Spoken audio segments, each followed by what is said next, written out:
a morte ter entrado na humanidade através de Adão e Eva, aquele fruto lá no Jardim do Éden, o fruto da árvore do conhecimento do bem e do mal, ele representava o pecado. E o pecado, ali, quando ele entrou dentro de Adão e de Eva, através daquele símbolo que é o fruto, como um alimento que é metabolizado e entra dentro das nossas células e se torna as nossas células, o pecado entrou dentro do homem e da mulher e corrompeu o seu DNA.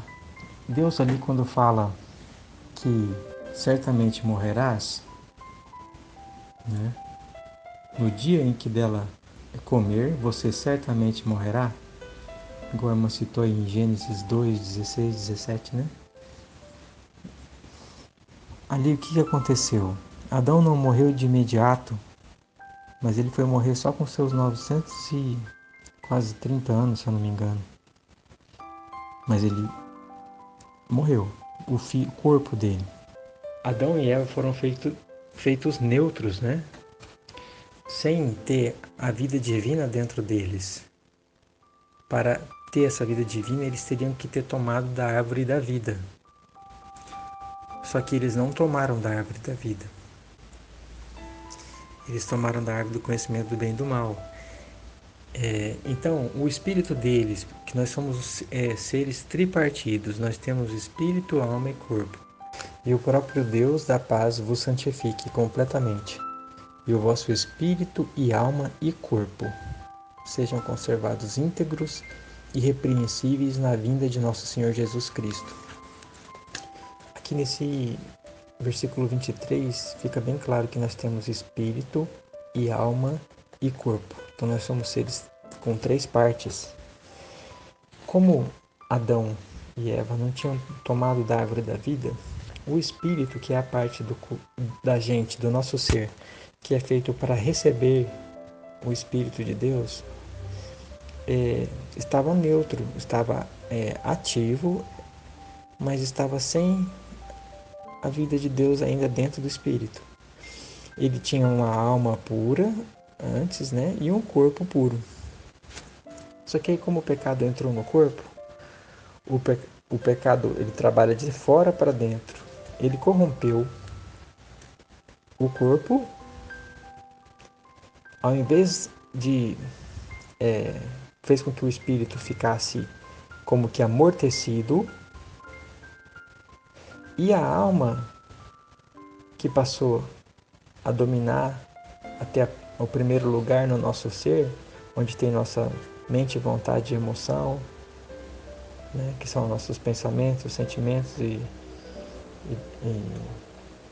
desejos, passou a ser a parte líder do nosso ser. E a alma, corrompida pelo pecado do corpo, começou a se encher de concupiscências e de pecados, né? Então assim foi a queda do homem, não só no corpo, mas o espírito também morreu para Deus, ficou amortecido, deixou de ser, porque Deus fez o homem com o espírito para que Deus habitando ali, se Adão e Eva tomassem da árvore da vida, o espírito fosse a parte líder do nosso ser. Mas como o homem caiu, o corpo foi contaminado, o pecado habita no nosso corpo, está em Romanos, se eu não me engano, e o espírito ficou morto para Deus. Por isso que nós precisamos nascer de novo, é nascer do espírito. E a alma ficou cheia de concupiscências, totalmente sujeita ao pecado que está no corpo. Por isso que fala daquelas 3 leis em Romanos, né? A lei do pecado que habita no corpo, e a lei de Deus, que é o bem que eu quero fazer, que está dentro da alma. Só que a alma ela é vencida o bem que eu quero fazer, esse não faço, mas sim o mal. Então, por quê? Quando eu quero fazer o bem pela alma humana caída, que é sujeita ao pecado, o pecado que está no corpo vem e subjuga a lei. A lei do pecado subjuga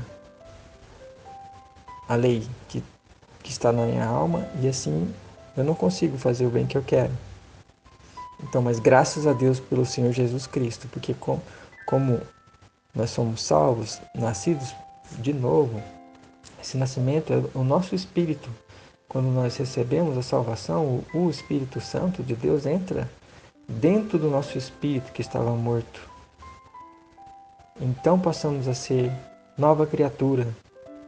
Aí que tem o processo. Nosso corpo continua tendo a lei do pecado, a nossa alma tem a lei de Deus, que é como se fosse, sabe, o bem natural, e o espírito tem a lei do espírito e da vida.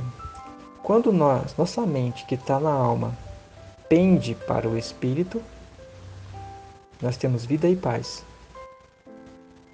Mas o Espírito Santo que habita dentro do nosso espírito começa a encher a nossa alma. É como se fosse canalizar, né, a vida para o nosso interior, para a nossa alma. Quando a nossa mente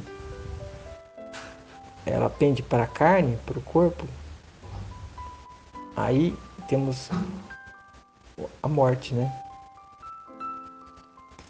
Então, a nossa mente, que é a parte principal da nossa alma, ela precisa ser renovada pelo Espírito que habita no nosso espírito. Então depende da nossa mente, se ela está posta no espírito ou se a nossa mente está posta na carne. Se nós estamos em Cristo, salvos em Cristo, o Senhor Jesus habita dentro do nosso espírito como Espírito Santo. E assim nós podemos estar em espírito e viver em espírito. E assim a nossa alma vai sendo transformada e cheia dele. Então nós temos, olha só que interessante, 3 níveis de salvação. A salvação do espírito, a salvação da alma e do corpo. A salvação plena que o Senhor Jesus Cristo nos deu, pela graça, ela é completa, ela abrange todo o nosso ser, né? Espírito, alma e corpo. Só que olha só que interessante, quando cremos, no momento que cremos, recebemos o Salvador em nós, ele vem morar no nosso espírito de imediato. Isso não depende de nosso querer, de obra alguma nossa, só pela fé. Nós cremos, fomos salvos e ele vem morar em nós, nosso espírito ali já recebe a salvação plena. Aí nós temos a nossa alma. Então quer dizer, existem filhos de Deus que a alma pendem para o espírito, que são filhos obedientes, que amam o Senhor Jesus. E tem o Espírito de Deus, que a mente que está na alma pende para a carne. E são os filhos desobedientes. Então a salvação da alma, o fim da fé, que é a salvação da nossa alma, depende da santificação e purificação, da gente estar com a mente em espírito todo o tempo e negar a si mesmo. Lembra que o Senhor Jesus fala, aquele que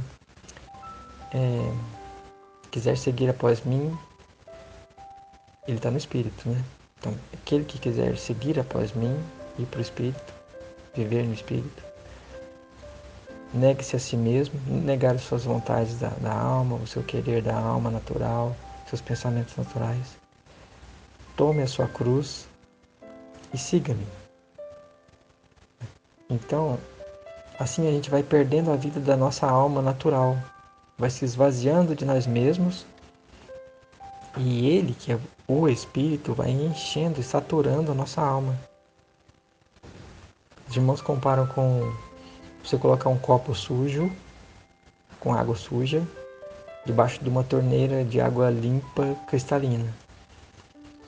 Aquela água que, ali nesse exemplo, tipificando a vida, o Espírito, vai enchendo a nossa alma e vai trocando o que tem dentro de nós, nos limpando e trocando o que tem dentro da alma pelo que é divino, pelo que é santo, até chegarmos ao fim da nossa fé, que é a salvação da alma, ou seja, não vivemos mais nós, mas Cristo viver em nós.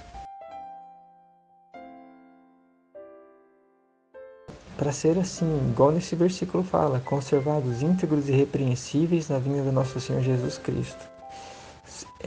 Pode ser considerado um irmão vencedor, uma irmã vencedora em Cristo Jesus, que já teve a alma cheia do Senhor Jesus.